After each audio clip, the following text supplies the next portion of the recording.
Hi friends, কি খবৰ আপোনালোকৰ? আশা কৰিছো আপোনালোকৰ খবৰ ভাল আৰু মোৰো ভাল আৰু আজি গৈ আছো এটা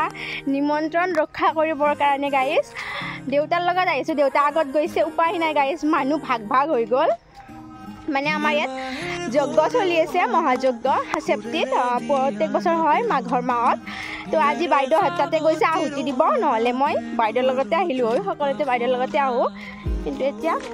দেউতা গৈ আছে দেউতাৰ লগত আহিব লগা নিমন্ত্ৰণটো হ'ল আমাৰ গাঁৱতে দাদা এজন আছে জিতেন দাদা বুলি কয় দাদাজন বহুত বেছি ভাল মানে আমাক বহুত বেছি ভাল পায় মানে আমাৰ গাঁৱৰ মানে সমাজকৰ্মী আৰু নানা ধৰণৰ সমাজৰ কামত জড়িত হৈ থাকে তো মানে মোক 2 বছৰ মানৰ পৰাই মাতি আছে এনেকৈ জামকৈ মানে যোৱা নহয় ঘৰতে থকা যায় ব্যস্ত আৰু মানে সময়বিলাক এনেও পটপটকৈ যাই থাকে নে গাইজ কেতিয়া 1 বছৰ গ'ল 2 বছৰ গ'ল গমেই নাপালোঁ তো যোৱাকালি দাদাই মাতি গৈছে তো নগ'লে বেয়া কথা হ'ব ন বেয়া পাব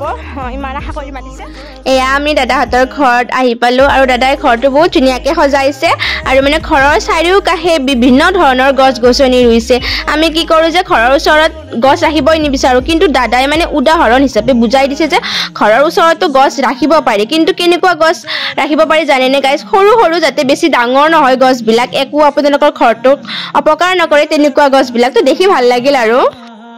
তো গাইজ এতিয়া ছাতৰ ওপৰত আহিলোঁ দাদাহঁতৰ আহি পাই আৰু চাহ বনাই আছে বৌয়ে চাহ খাম আৰু কিন্তু এতিয়া ছাতৰ ওপৰত আহিছোঁ দাদাই ইটো দেখুৱাইছে সিটো দেখুৱাইছে তো ভাল লাগিছে তো ছাদখনৰ ওপৰৰ পৰা গোটেই আমাৰ গাঁওখন মানে দেখাই পায় আধা আধি গাইজ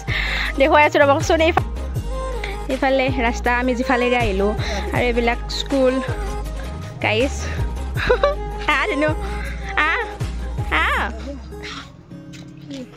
আমাৰ ধুনু গাইজ আমাৰ দাদাৰ ল'ৰা কিমান পাইছে ধুনু 6 পাইছে তো ভালকৈ পঢ়বা আৰু এইকেইডাল গছ শিলিখাৰ গছ চাওকচোন ইমান ধুনীয়াকৈ ডাঙৰ হৈছে আৰু শিলিখা লাগেও তো ভাল লাগিল দেখা পায় আৰু এইফালে মাহপাতৰ আছে নানান ধৰণৰ টেঙা তাৰপিছত লিচু তাৰপিছত এনেকুৱা আৰু মানে আম বহুত ভাল ভাল গছবিলাক ৰাখিছে আৰু দাদাহঁতৰ তাত বহি চাহ খাই আছোঁ এতিয়া আহাৰ পৰা দাদাই ইটো দেখুৱালে সিটো দেখুৱালে বহুত বেছি মৰম কৰে আৰু মানে গাইজ ইয়াতে চাহ খাই আছোঁ দেউতাও খাই আছিল দেউতাক কিবা দেখুৱাৰ কাৰণে লৈ গ'ল এইটো কিবা ইউনিক পিঠা ভিতৰত নাৰিকল গুড় তেনেকৈ আছে মই আপোনালোকক কৈছিলোঁৱে নহয় গাইজ দাদা মানে সমাজকৰ্মী আৰু মানে ভগৱত পাঠৰ লগত জড়িত তো আজি মানে বৃদ্ধ মানে আইতাসকলক দাদাহঁতৰ ঘৰত মানে ভাত খোৱাৰ কাৰণে নিমন্ত্ৰণ কৰিছে তো মানে আহিছে আইতাকেইজন আপোনালোকক দেখুৱালোৱে